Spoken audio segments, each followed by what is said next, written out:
almost to the car. Hopefully I can get it out of the snowdrift.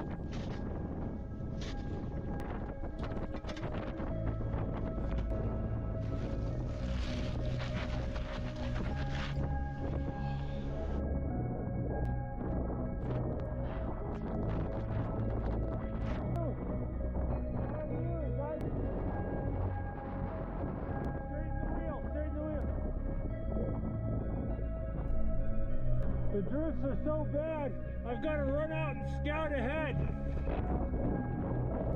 I had to go and run about 50 feet in front of the car, put my red shovel in the snow, and I'd use that as a target to aim for the path. And I'd get there and I'd run back and go another 50 feet.